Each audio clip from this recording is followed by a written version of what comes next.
about the context, and we are resilient coaches. Okay, so the egg is representing the coach. Okay, so that's the context we're trying to keep this in. So, according to the work of Sarker and Fletcher, there's 4 dimensions of social support that people would go to get basically support, help. One is emotional, one is esteem, informational, and tangible. There's a type of descriptor up there of the type of person that you would that you go to, and then what I'm hoping you got from that, your imaginations, hopefully running a little bit wild with some of you, is that the feathers is the emotional part.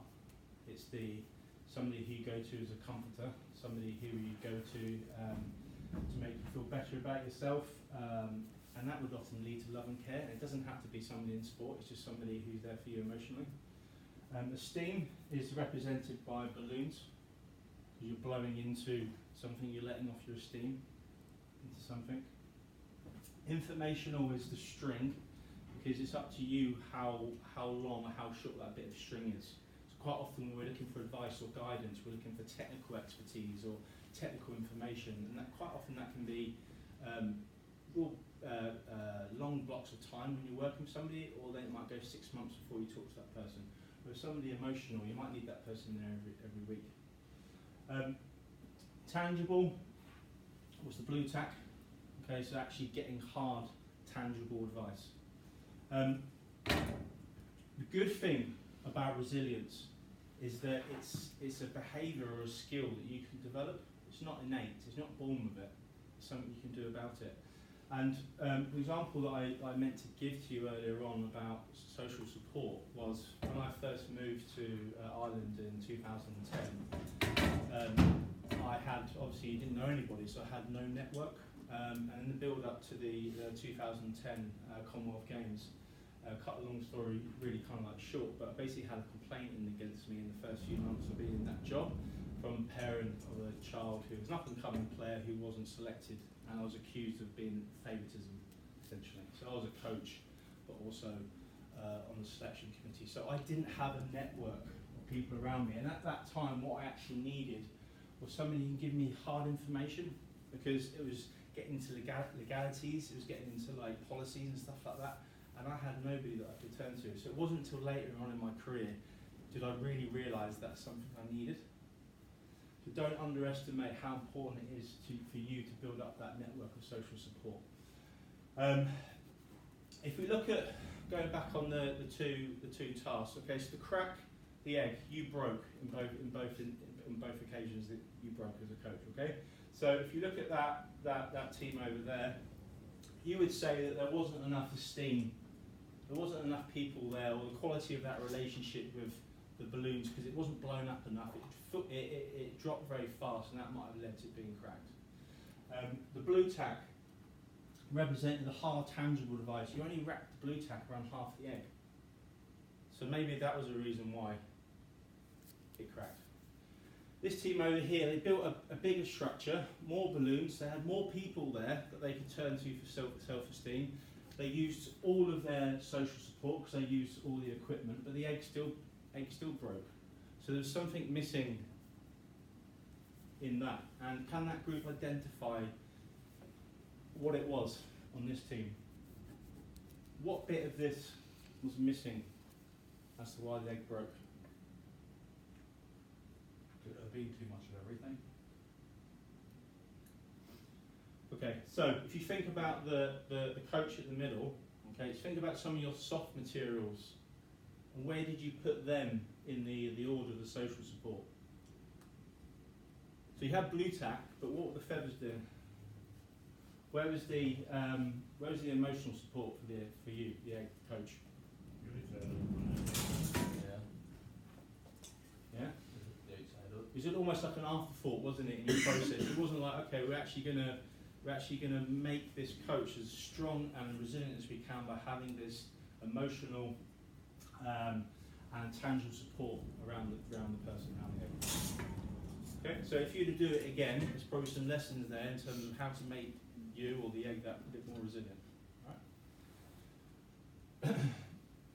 So these are the references that I've used today, and I think it's really fair to say that there's definitely a thesis or a PhD in resilience for coaches, for somebody out there, because all of this stuff is from leadership, or these guys here, Sark and Fletcher, they're kind of like the people in the know in terms of athlete resilience. But apart from Colin Cronin, who came over last time, he's got a chapter in his book, Care on Coaching, where he talks about that. And you've got Gavin, who was on the course last year, full-time student. He's actually doing his master's thesis on resilience, resilient sports coaching, which is really interesting because there actually isn't anything that I can find out there. So just going back to one of the previous slides, we've touched on one area of how to build resilience yourself. The other's purposefulness, adaptability,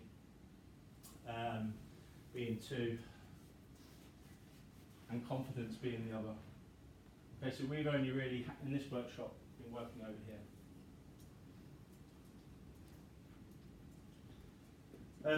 There is some further reading for you, and really interested that none of these books you'll find in the library except that one, because that's the only academic book. These other ones are just people that write books. But actually, sometimes they can be really helpful because they're giving practical tips, and sometimes the gap between academics and practitioners is so far that sometimes those books are quite hard for you as a person or as a coach to digest and be able to use. But I've actually found using some of these really useful. So these two here is actually all about change. This one here is about confidence, essentially, and this one here is about purposefulness.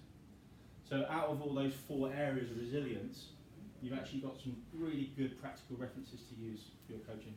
The one that's not up there, again, which is really interesting, is social support. Okay? But we have got this big area of communities of practice we can turn to.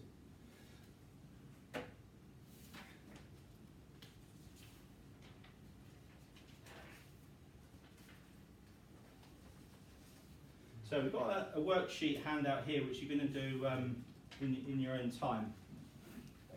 And it's called a coach profile for social support. So you've got your four different areas on there.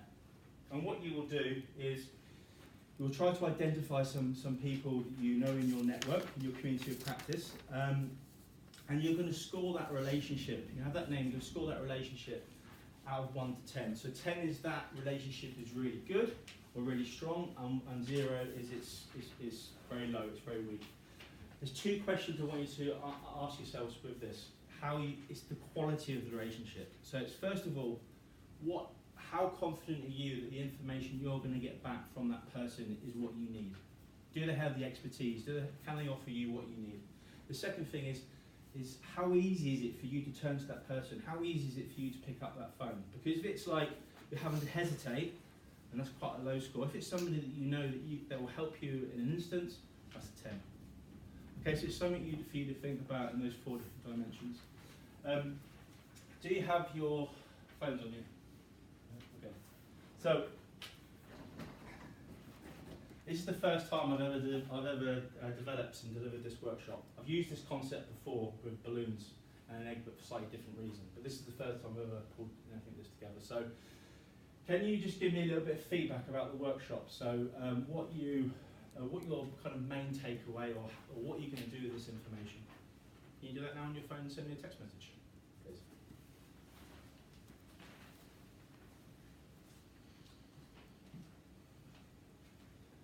So what's your main takeaway, or what's really hit home with you today?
thank you very much. 794. So put our names in. Now you can give it anonymous if you want to. Someone coming through WhatsApp, which is obviously your name is going to come through on it. But Yeah. Sorry. yeah. Like it. Good. Does anybody have any questions about resilience?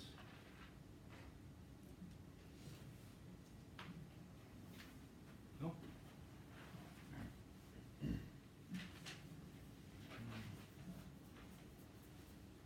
Good. So I've got 3 text messages.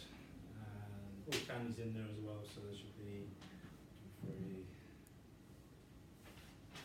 Good. That's everybody. Thank you very much for your time. Thank you.